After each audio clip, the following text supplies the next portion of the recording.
Hello, everybody. You are live on Shally's Alley, September 26th, Friday, 1 p.m. U.S. Eastern Time. And that is my local time announcement for the day. Super excited to have our guest today who threatened me under penalty of death if I didn't feature him on the show, sent me all kinds of death threats and requests and said, I better be on your show. And so finally I'm totally kidding. So totally kidding. So I actually met Joel at, I think the first time we met was at TA Week, no? Yeah. Like face to face, basically. Yeah. But you've probably seen him on LinkedIn, his videos. He's, I guess, well known. Trying to define him is kind of weird. Social content first creator. How's that? I like that. Sometimes people would default to influencer, but I prefer. Oh God, no! Please, content creator. No. I just don't see you with the like. Yeah. You're like, check out my fit. I mean, although you do kind of wear nice shirts, but you know. Yeah. Well, my style, my particular dress style, I have, people don't think I have a style. It is. My dress style is, if it's free, it's me. I love that. So if I got the t-shirt for free, I'm wearing it basically. And that's pretty much, you know. That's why I tell brands, you gotta send out the clothing. Send me the shirt. I'll wear it. I do wear a lot of that stuff. I wear a lot of it when I'm doing the yard work as well. So no, see, I wear it at conferences and stuff. Yeah. Hey, that's the way to do it. And then I don't get paid. So there you go. So that's like, how's that for a business? That's good. For you. I like that. So that's folks awesome. That don't know, let me drop the thing here, whatever that's called, marquee. Sweet. You can go and check out the Joel Lalgee show. That's a lot of L's, I just realized. That is a lot of L's. I'm just realizing that. That's way too many L's. There's too many L's. You got to drop a couple of those. Lalal. How about just Lalgee? Lalgee's pretty unique. Did you try Lalgee? That didn't work? No, I don't. Yeah, I don't know why it's like that. I think. I mean, did you try using like just Lalgee? Because I don't know any other Lalgees. No. I just. You did the whole thing. Yeah, I think at one point I had. What did I have? It was like. J Lalgee. It was like the Headhunter, but then someone else had already taken that, and I. Okay, all right. I tried the Realist Recruiter. Someone already had that, so. So you fancy yourself as a headhunter, I see. Okay. Yeah, the human headhunter. The realist recruiter? The realist. The realist. You got Is that because other recruiters are not real? Are recruiters figments of our imagination, or? No, the original thought, the realist. the most real. The thought behind that was like, I do think that we can sometimes get a stigma for not always telling the truth, right? Like you can. Oh, gotcha. So you're the realist, not realist. I got it. Yeah, like the realist. Like, so if when I'm doing my content more on TikTok, I guess, and the other platforms, just trying to give candidates real insight. So sometimes it's not what they want to hear. Sometimes it's just real talk around the market. Real talk. Yeah. So you do. I'm not on TikTok. I don't even. It's good. Yeah. So you do TikTok for like your TikTok channel is talking to candidates? Yeah, I would say the focus is world of work. So I take a lot of like LinkedIn articles and do commentary around that. Obviously, AI is just coming up more and more. Job market, job search. But I'd say it's more candidate focused. But obviously, there's a lot of recruiters, a lot of TA people who are on the market. So there's a little bit of correlation between that. But it's like not scripted. You just go on there and kind of ad lib. Yeah, you usually try and do minute to 2 minute long videos, not scripted. I'll have an idea of the topic before I go into it. Right. Like you saw something you want to comment about, but exactly. Yeah. So you built a bit of an audience. One of the things I wanted to ask you was where did things turn for you when you realize? I mean, at first you were just like, "Oh, I'm so vain and narcissistic. I'm going to go on TikTok." No, I'm just kidding. Um, No, LinkedIn was the first place, actually, funny enough. right? Yeah, well, that makes sense because you're a recruiter. But at what point did you like realize, uh, social media is not just like a side channel; it's Yeah. actually like driving. Like, where was that point Yeah, I when it think, became a driver? probably about a year into creating content. I think at first it was just an outlet for Mhm. creativity. I kinda got into a little bit of a rut at the recruitment agency I was working on. I was doing construction searches, and anyone who's done construction search knows Mhm. that it's a lot of similar types of positions. Yep. And then I started hearing people on LinkedIn talking about this idea that if you build content, if people know who you are, then things like sales, I guess recruitment could be in there as well. Basically, you get better responses if people know who you are. So that kind of helped me when I first Mhm. started, but it wasn't really until a year in till I started getting inbound activity. So, obviously as an agency recruiter, a large portion of what you're doing is building relationships, business development. It wasn't until I started to see inbound leads from people I didn't know and people just saying, "Hey, I seen your content, would love to work with you," or, just people reaching out who I had no idea who they were. That was when I started to really take So it became business that, like, for customers. cus So you find success more finding business or finding candidates? I guess they're both business, but you know what I mean. Yeah, I'd say it really is a balance, and I've seen it shift with how the market shifts. So I think if we run into a market like 2021, it's gonna be more companies reaching out needing help. Okay. Market like this, definitely a lot more candidate activity over business, which I'm sure anyone in BD right now on the agency side can relate to as well. Yeah, yeah, yeah. So the turning point was people started reaching out to you, and then you realized, oh shoot, I got. Now, did you decide I'm going to create a strategy, or did you just kind of start shifting around until you found it? Like, did you bumble around like most people and found a strategy, or did you go take a course? No, Did you have a coach? How'd you become? You know, the bumbling around because uh, because that's yeah, the that's the type of influencer. person and that's the type of person I am, right? I think there are certain You're a people sharer. who I'm a sharer and I'm a figure it out and I'm much more likely to try and figure things out from my own mistakes and just try and make it work. Whereas I know that, I would say there's nothing wrong with not being like that. But I'm definitely not somebody who's Different inclined strokes. to like try and take a course to figure it out. Like I just want to figure it out myself. And I've just found that then things stick, even if it's harder to do, I'll figure out my own way of doing it. Yeah, yeah. And it's the same with recruiting, right? Like I'll You take take the tips and lumps. tricks from people, but at the end of the day, like, I just gotta do it, and I gotta figure out what works for me. That's always been my style, and so, I mean, even if you learn from somebody, you're still. I mean, I've been doing adult learning. I've been teaching adults for most adult of my learning. adult life. Just Yeah. joking. Yep. It sounds a I little know. Tell me.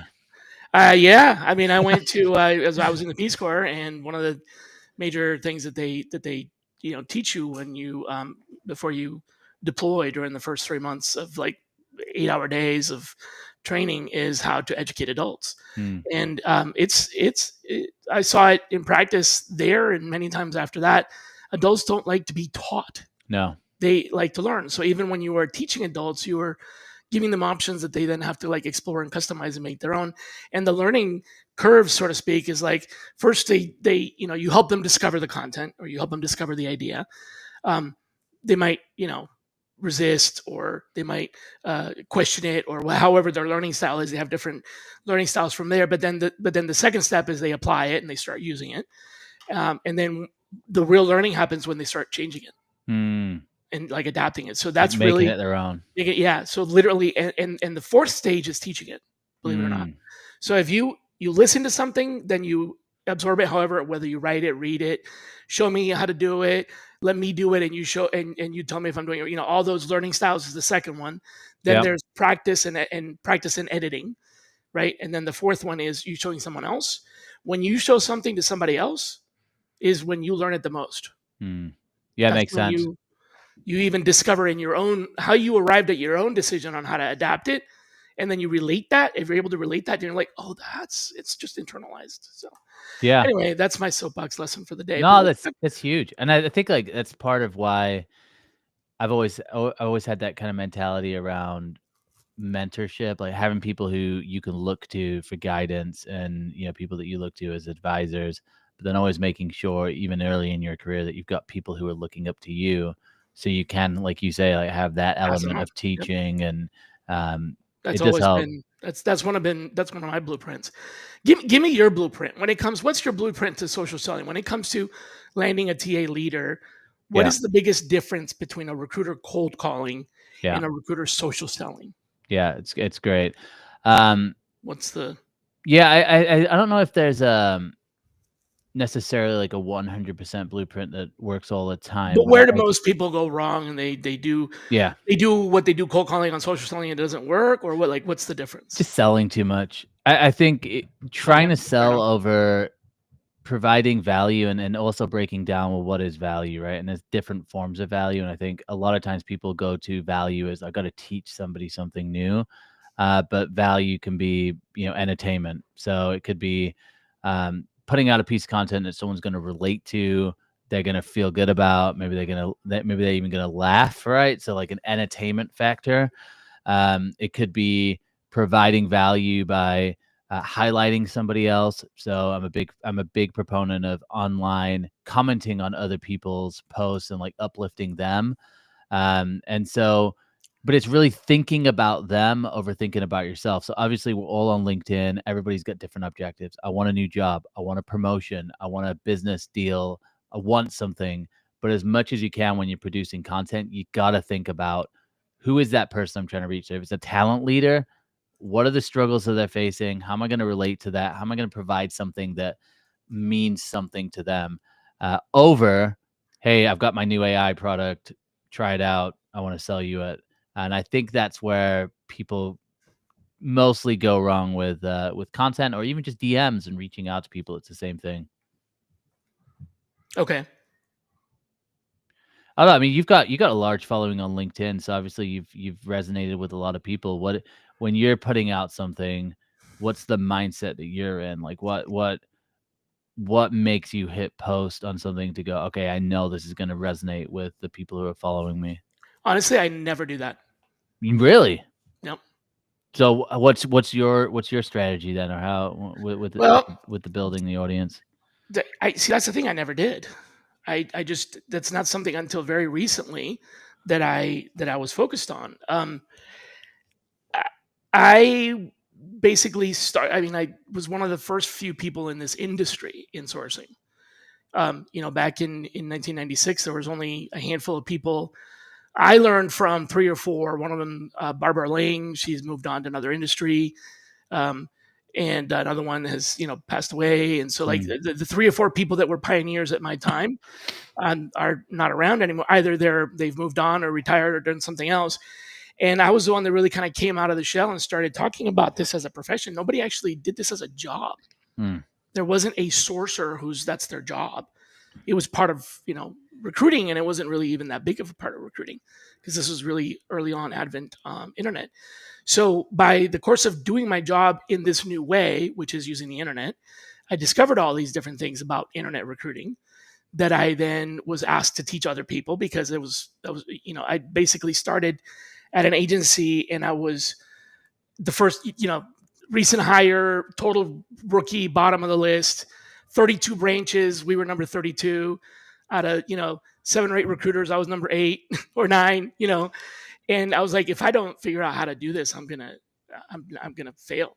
yeah. So I started doing all this, internet stuff and discovering things and breaking the rules, and Yeah, then what was the reaction from, like, the they leaders when they laughed. see you It doing? was yeah, they thought it was Uh, they were all thinking I was going to be burning out within a matter of weeks, but before you know it, I was breaking mm, records. I broke almost every company record. I wow, single-handedly brought the branch from 32 to 2.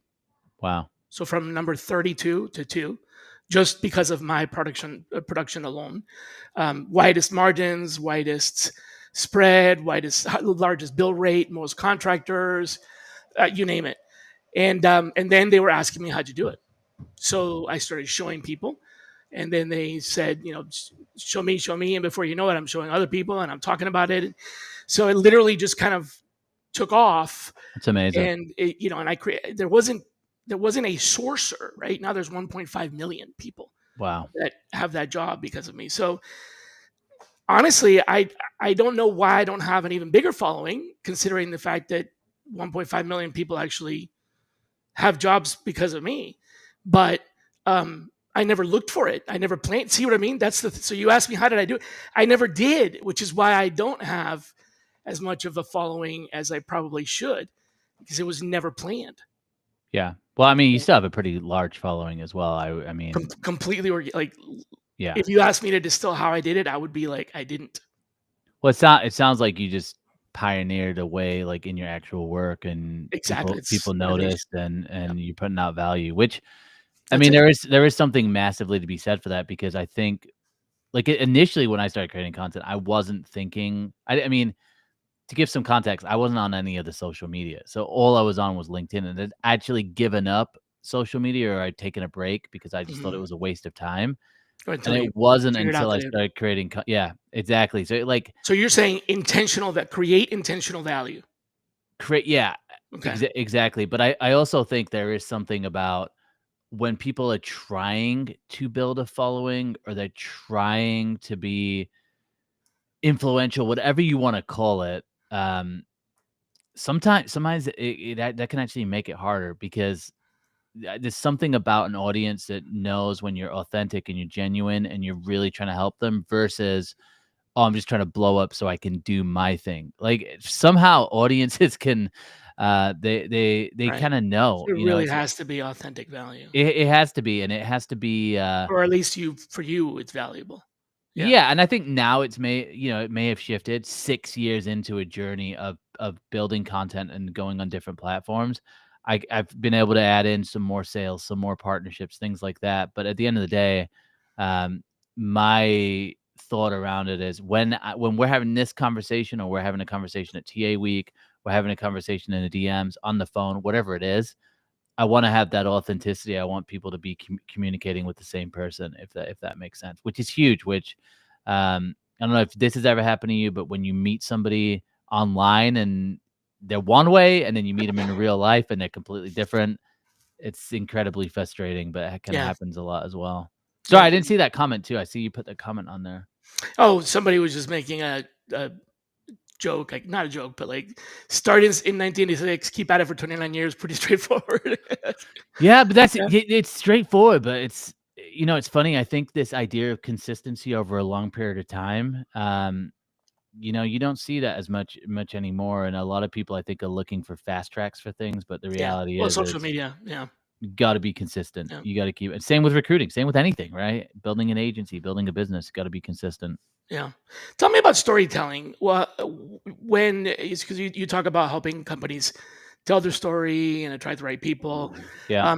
What makes a recruiting story convert? What are are there a Yeah. couple of elements that are essential that makes someone move from scroll to engage? Yeah. I think, again, it goes back to really knowing who that, they call it ICP, right? Ideal client, profile would be in sales, but, like, we're thinking about an ideal candidate. So, I think you really got to understand who it is that you're looking for and what they care about. Like, ultimately, when they talk about storytelling in sales, or storytelling in recruiting, it's got to be about the person. You got to make them the hero. So you got to think, what are the things that they care about. I find a great way to do this is to look at the people you already have in your organization, look at people you've already recruited in the past, and try and gain as much as you can from them. Like, try and understand, what do they care about? What are the things they care about? And I think when it comes to storytelling right now in this present time, it's all about authenticity and just keeping it as real, as simple, as human as possible. Versus where I think a lot of people are looking at now is, "All right, I'm gonna do a post on social media, or I'm gonna do something. Let me just go to ChatGPT and have it write it because it'll be easier."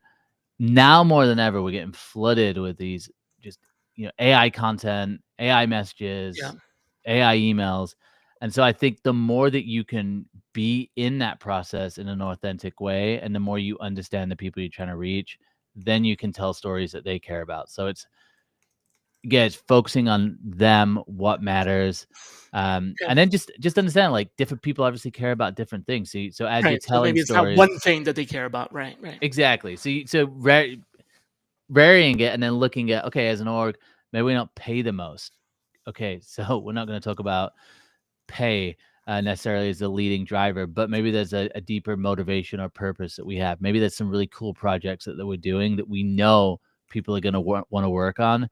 Maybe it's work-life balance. Maybe it's having a deeper sense of purpose. Whatever it is, it's understanding that and starting to weave that into to your content as well.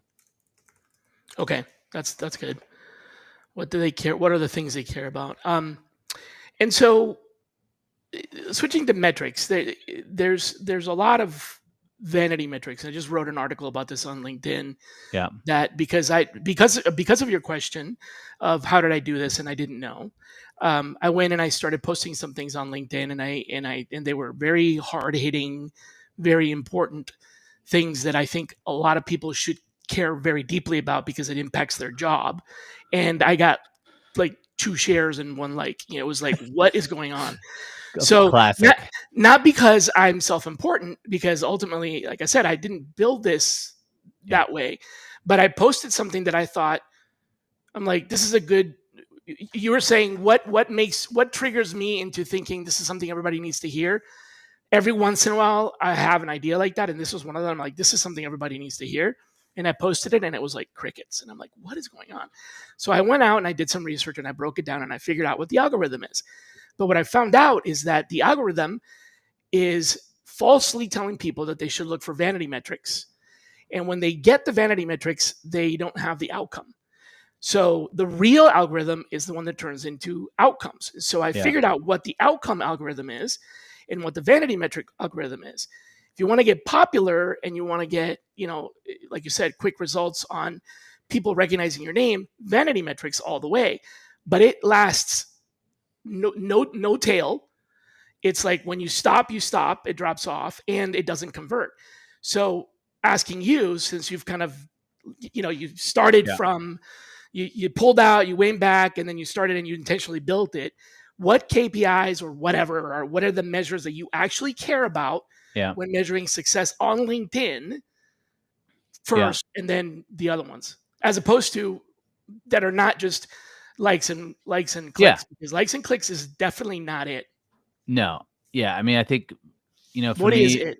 for me, and as a business owner and someone that's heavily involved in sales, it's always going to be um, inbound conversions that end up in money coming my way. That's the ultimate test. So if So step one, an inbound conversion, meaning they what clicked on a link, they clicked on sent a you an link, email. they reached out to me, they were curious, so and again, I'm involved in a lot of different activities, but that would be Right. the Step base one. level. And then step People two, they buy.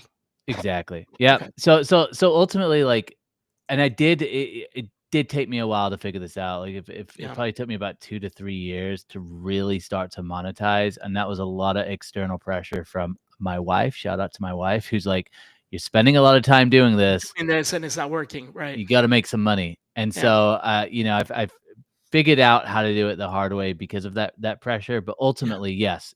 So, where I think the likes and the vanity the metrics can be helpful is just top of funnel awareness. Like, awareness is an Okay. important thing, right? Because if that's what turns a cold interaction into a warm interaction. So if somebody knows you, they recognize your brand, maybe it's your company name, maybe you work for Ronstadt and they go, okay, I recognize Ronstadt. They'll give you the time even if they don't know you.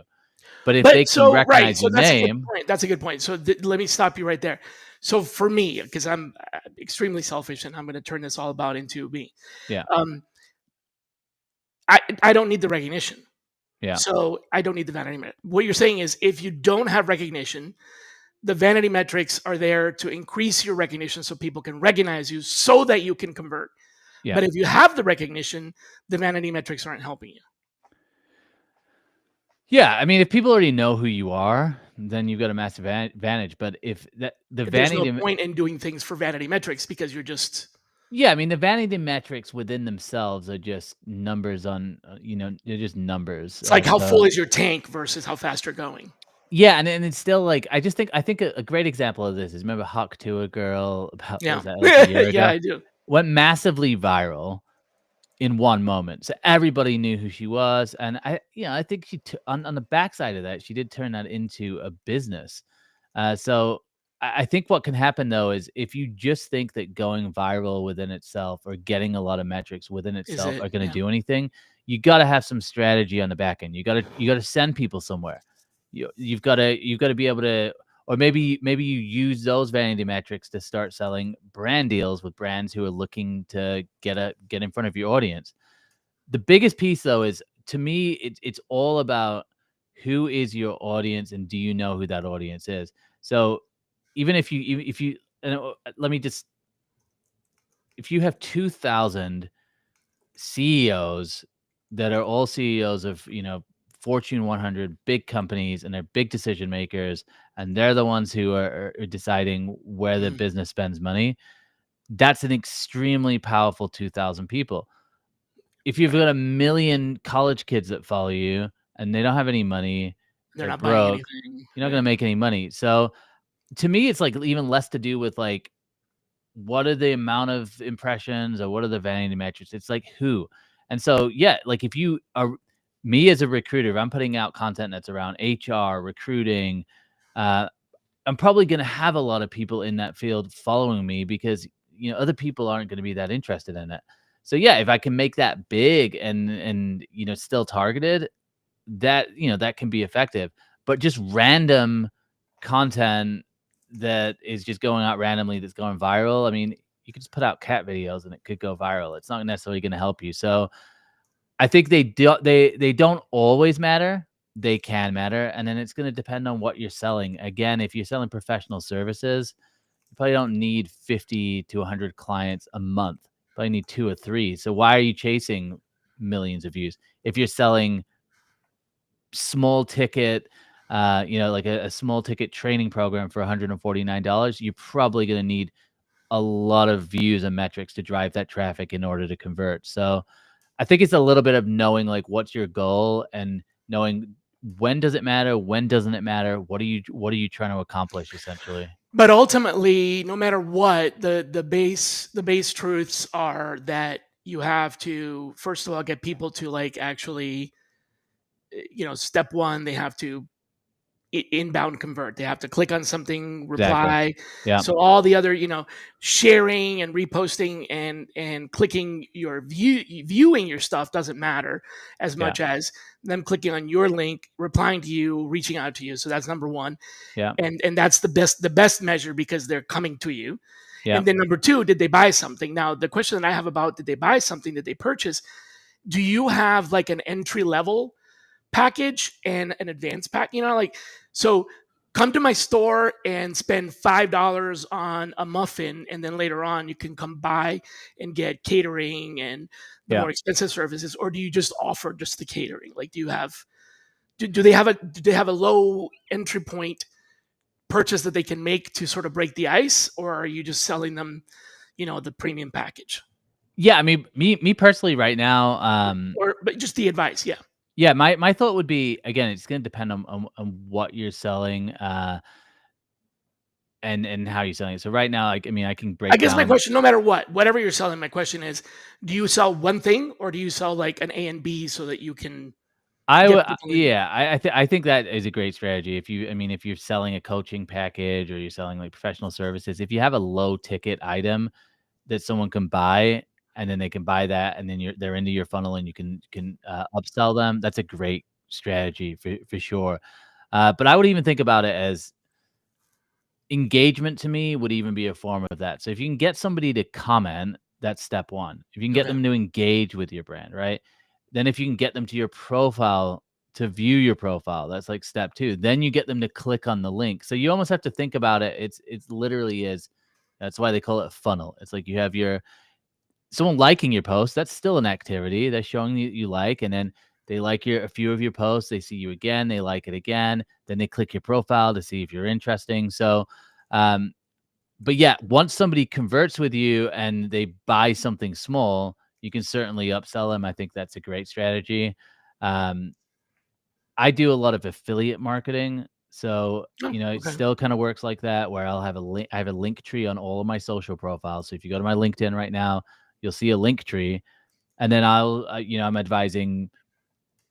I've got a CRM there. I've got an Mhm. ATS. I've got some tools that I work with that I think, yeah, this could be great. Someone buys from that link, I get a commission. That's affiliate marketing. They can book a one-on-one session with me for, job search. They can subscribe to my podcast. So there's these different offers along the way. If someone subscribes to my podcast, that helps me if I'm selling a sponsorship to my podcast. So it's about creating that ecosystem and understanding people at different points. But yeah, I think to your point, if you're selling like coaching and you have a small, white paper for $50 and someone buys it, that's high intent that they're going to want to spend more money with you if you're providing value. Got it. All right. Yeah, yeah, Yeah. Um, advice for recruiters that are in your spot that were like they're not creating content, yeah. and they were like, they're on the, do I do this? Do I want to do this? Is this a lot of work? You just said you did it for a year before you even. It's a lot of So work. yeah. So give us one low effort but high impact move they can make next week Yeah. to start. Yeah, I think easiest thing to do is just start engaging with the content that's on your current newsfeed. So um, Okay. go Just through, comment, get your name out there because I don't know if you noticed, but LinkedIn now they'll show you analytics on your comments. And they're actually showing you now how many people are coming to your right. profile based on. And so So first thing that's is where like you start. start engaging, start getting used Start to it, engaging start with the comment that's already there. content that's already there. I mean, the So content. Sorry. you Right. know, Shally, you post a post, you posted that post. Someone could go to that post, comment on it, engage in the conversation. Next thing you could do is on LinkedIn is start connecting with 100 people a week, which is the limit. And make sure those people are in Mhm. your ICP. So either the people who are going to buy your services if you're on the agency side, or candidates that you might want to recruit. So just start to find those candidates. Grow the network organically. Anyone can do that. You get 100 a week. The reason to me that's so important is because if you're working for someone else's business, you don't want to waste those money on the in-mails when you can DM someone directly. And Yeah. that, and if someone connects with you, you always have that opportunity. So There's that would something. be my thought. Right. Start engaging, start getting in the ecosystem, Start start engaging. seeing what people are talking about. And then Yeah. hopefully that starts to Just spark participate. ideas with Literally. you of things that you can start to post about as Yeah. well. Just start participating. That makes a whole lot of sense. Yeah. Yeah. And then, Whole and lot then of sense. if you're thinking about creating content, your technique is the best. Like, you start documenting like what you were doing and helpful things. So if you're getting in front of 30 people and you're leading a program on, hey, this is how you source people, you're giving those tips to those 30, put that online, and suddenly you're expanding that to 200, 300 people. And then they go, wow, Shally really knows what he's talking about. We'll get him in front of our team. So start putting out the things that you know that are going to be valuable, what you're a subject matter Right. expert in. People who you don't know see And it. there's got to be something. I mean, about something.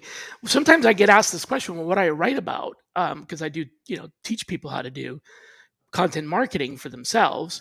Yeah. And I do get asked that question, and it's like, look, write what's natural, because, and people will object to that and say, well, but I don't, what I know, nobody wants to hear about. And it's like, you don't know that. I mean, there's been some huge success stories because somebody started writing about muffin recipes or whatever. And I'm not saying, if you're a recruiter looking for TA leads, you're going to write muffin recipes, but there's something that that is worth sharing, and you don't know if it's worth sharing until Yeah. you start sharing it. So start sharing what you know.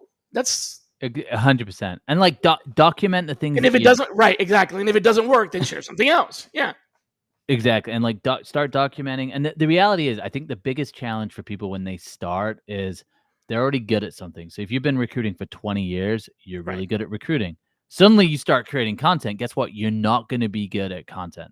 Just like Right. you're not going to be good, like, because people talk to me a lot about this with video.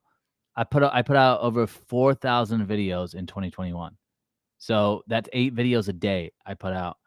And so, people look at the videos and go, "Wow, your videos, you're so clear. You communicate in this That's because a way." lot of And them weren't, right? and I'm like, "Yeah, because I put out 4,000." And the first ones, if you go way, way back, they weren't good. They were all over the place. My wife's like, "You rambled. You weren't good. You weren't communicating in the right way." Luckily, I got better because I just did repetitions. And then It's the like advantage anything is you else, get better, then you can do more. And right? so there's this, like, And then eventually you get so good that you can do less. hopefully, yeah, that's the goal. Although, like, I enjoy doing content. So But this you're is not a doing 4,000 a year anymore. I probably do about I still probably average about 4 to 8 videos a day Oh, because I okay. just enjoy it. And that is a piece where, like, you have to find the enjoyment in it. So for some people, it's writing. Like, I'm not really that big of a writer. That's why I don't have a So you newsletter do and a video, blog. So I right? do video. I enjoy podcasting, so I have a podcast. So you find the things that you enjoy. When I go to speaking events, I am not the keynote speaker that's going to blow a room full of recruiters away with recruiting knowledge. But I'm a good host and I can bring energy and I can bring a Mhm. different dynamic. So guess what? I get That's asked what to you be do, a host. right? So just know what you're good at and know what you enjoy and focus on that. And maybe you grow into some of these other areas, over time because maybe you get better at this first area. So let's bust a myth here. What's the most overhyped or flat out wrong piece of advice that you see people sharing with recruiters about social selling? Like, what's the what? We talked about the practical advice. Let's talk about the unpractical. Yeah, I mean, I think I don't know if I don't even know whether I hear anything wrong. I think the focus that people don't think about enough is just pure distribution. So what I mean by that is, if you got a recruiting team of 20 people and you've got your employer branding team, or maybe it's your internal comms or marketing team, and they're putting out content, Mhm. the bare minimum, you got to be reposting and sharing that. So I think just people really underestimate basic things that you could be doing to just overall help the recruiting brand, right? Or, um, maybe you're a recruiter on a team and you're searching for really niche engineering talent in a specific location in a town where there's not that many people, but you got 3 other employees that work there. Then figure out a way to get those employees whose their network is going to have those people in the network. Figure out a way to get your employees involved in sharing and reposting. So I just think that, like, a lot of times people skip to, hey, this is how you build a personal brand, but people haven't even got the basics of reposting, liking, and engaging with the company content that's already out there. So I don't know if it's bad information, but that's it. That's the easiest place that people need to start. It's just focusing on the basics, Yeah. sharing, reposting, understanding the distribution of this stuff. So taking things into like a kind of overdrive mode here. Future shock. Let's say LinkedIn changes its algorithm again tomorrow, Yeah, and your reach just drops 90%. What's your yeah. backup? TikTok. No, honestly, I still focus on who am I trying to reach, which right now it's executives. I'm doing executive search. So it's, CEOs, CROs, CHROs, leaders at companies. So regardless, I keep on thinking, what's the content that's going to be interesting to them? How can I keep on putting that out? So that's the backup plan is just to stick with the plan and just understand that I'm in this game for decades. I'm not in it for 6 months. So Yeah, I've just always been that the mindset. I've been it's doing a this for marathon, not a sprint. yeah, I've been doing this for 6 years. That's it. You're a baby. Exactly. So I'm like, my head is just, where am I going to be in 5 years from now, 10 years? So you got to have that long term mindset. So that's my backup plan. Is like, I just will never give up. And I know that even in the 6 years that I've been creating content, I've seen people blow up to 100,000 followers in a year. And then 6 months later, they're not creating content anymore. I've seen people with 5,000 I wonder why followers that is. that keep What's the on creating story content behind that? because What's the story they with blowing up and then not doing anything after that? Like, what's the Because they thought that blowing up and having a lot of followers was the key to success, but that's not the key to success. The ah? key to success is just be consistent, Yeah. So they blew keep up and didn't showing have up. success, and they're like, "Oh, this doesn't work." Yeah, I gotcha. Exactly, and it's like Yeah, dude, going viral like once or twice, like that's cool, but the viral isn't what gets you success. It's the trust over time, and the only way you can get that is the consistency, just like any other relationship, you know. And so, um, so that's a backup. And then the other thing I've been doing over the last couple of years is doing, is just going out and meeting people in the real world. That's just so underrated, but it's coming back big time. So I think from a recruiting perspective, get in front of your candidates by going to the places that they're going to be. Like, where does the top engineering talent go? What are the conferences? What are the events? What are the dinners? Where are they at? Where are the coffee shops? Like, figuring it out. Where are they actually at? And start to incorporate that into the strategy as well. Okay. Okay. What are your thoughts? Like, I know you're driving people to like a training and development. So, if LinkedIn, let's say LinkedIn was to disappear from even that end, like what would you do? What I always done, which is I solved the problem of how to, identify passive candidates, and passive clients is the same thing. Um, I find people and I reach out to them directly. That's my thing. Yeah. I find the unfindable and I get them to respond. So that's what I've always relied on. And yeah, Which it's funny because I think I've always seen sourcing as not only just finding the people and finding the data, but it's that key part of getting them to respond. find and engage. Yeah. Do you think that is getting harder with the amount of AI outreach and how easy it's getting with like just agents doing sourcing, agents reaching out to people? Is getting a response getting harder? Um, g- no, getting a response is getting easier.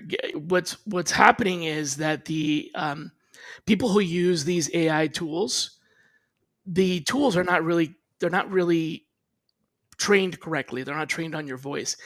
If you do this yourself, if you train the generators on your voice, and you do the same three rules that have always applied, you've got to, first of all, it's segmentation. You've got to segment the right audience, because you could reach, like you said, a million people with a message and get no conversions, or you can reach 10 people and convert 10 people.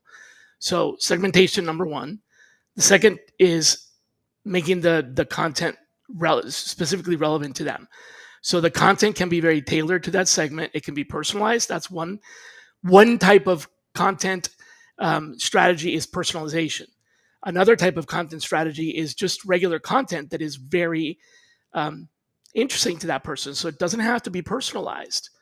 You don't have to personalize something for that to be interesting to them. You just Hmm. have to make sure that you target it correctly. So segmentation, content, which is personalization or relevancy. And then the third piece is timing. And timing very frequently has to do with multiple timings, because you can't always have it. You can't always have the right time. So if you hit those Hmm. three things, it works.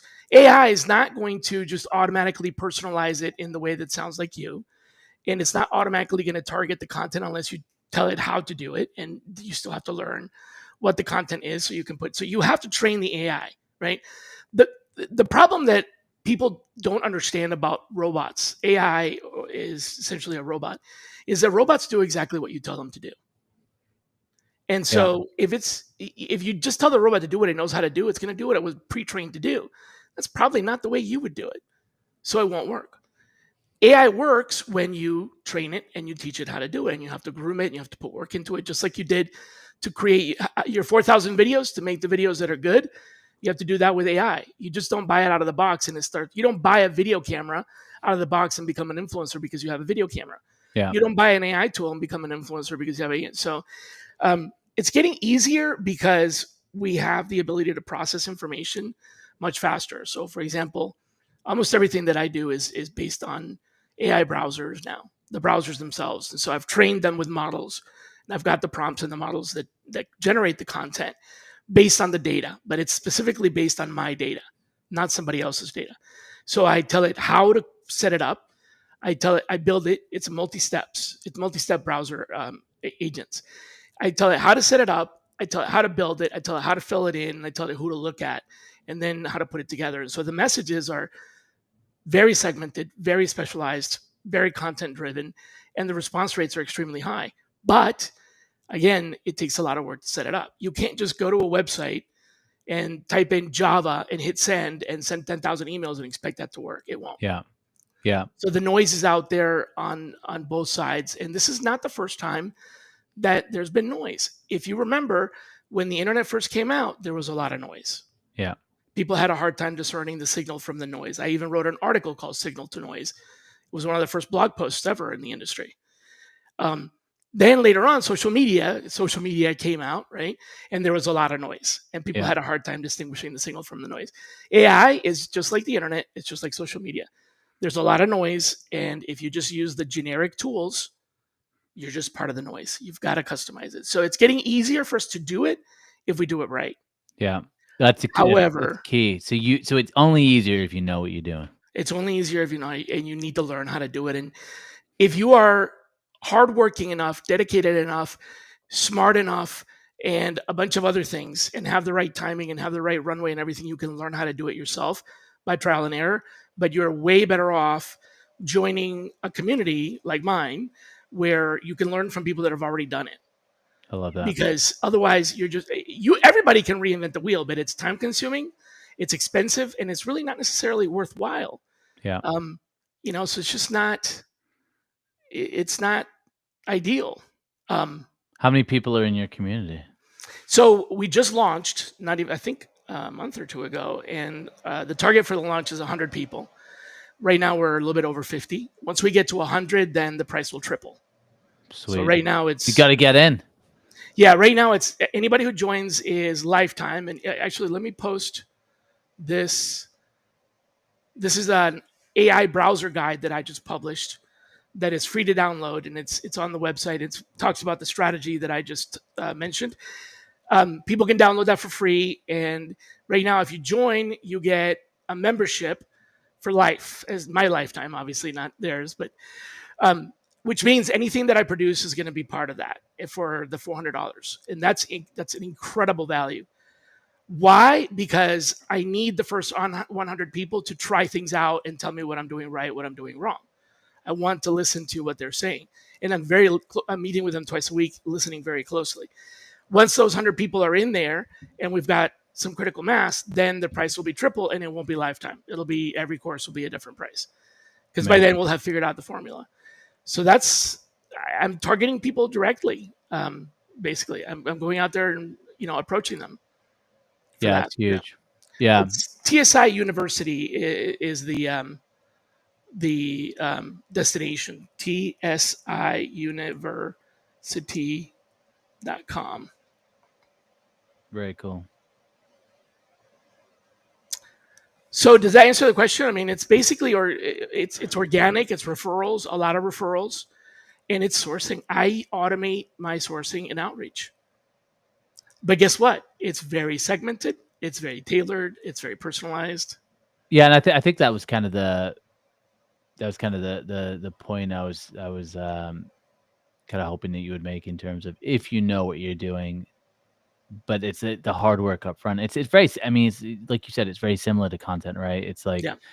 you You can't could generate generic content and expect it to work. You can't no, and send out. you maybe could have got away with that maybe a couple of years ago when ChatGPT first came out, but now But it's now just it's so table clear, stakes. and it's like you Yeah. got you got the paragraph, and you got the 4 points with the bullet point emojis, and then you have, and it's just like it's fine, but like to me, like that's why video is just it's so crucial. Like even video that doesn't, I think people want these videos with like millions and millions of views, but when you look at the analytics, even if you get a video that has 2,000 views, you can get hours of watch time. And as a recruiter, if you want people to know you, see you, measuring that watch time is huge. Like just I don't know another way to get hours of view time on a video that maybe takes 5 minutes to make. And it's and then people know you. Like people didn't really start to know me until I started doing video, and um they could see what I look like, my voice, and then I go out and people go, "Oh, I know you. I've seen your stuff. I'm familiar with you." You have a YouTube? I do have a YouTube. Yep. Everything is under Is your the YouTube like realist recruiter. how many oh, right, because all recruiters are fake. How many views do you get per video usually? A couple hundred or Yeah, I'd say on the longer form videos, probably a couple hundred, and then the shorts, So Which what you're saying is you don't need to have a million of the shorts. I'm sorry, I cut you off. You were saying the shorts what? the shorts that they can range from 5,000 to whatever, half a million views Oh, on those. shorts So get more views then because people swipe. yeah, because they got their shorts feed. So and what's happened Okay. is now is when we're talking about algorithms, like I think LinkedIn's algorithm is the only one that is not. It's still kind of set up with who who you're connected to, and who they're connected to, like their For the newsfeed. And feed. now we're seeing so many more promoted posts like down the newsfeed. So Yeah. they're really they're definitely really trying to get that revenue in with those promoted posts, which is fine. But the other algorithms, and I'm not sure how TikTok's going to change now because they just inked that deal to kind of sell the platform. But the algorithms that I've seen, it's all to do with the users and what they're into, which sounds so basic, but just think about like when you're on Instagram and you go to your reels, it's trying to show you stuff that you want to watch. So whatever you respond to and whatever you end up watching more of, it's going to show you more of. So I've noticed with my content, if I'm putting out a lot of stuff about job search or hacks on resumes, that type of content, when people are looking for a job, I'll show up on their feeds, but then once they've landed a job, Huh. then I become irrelevant. So Right.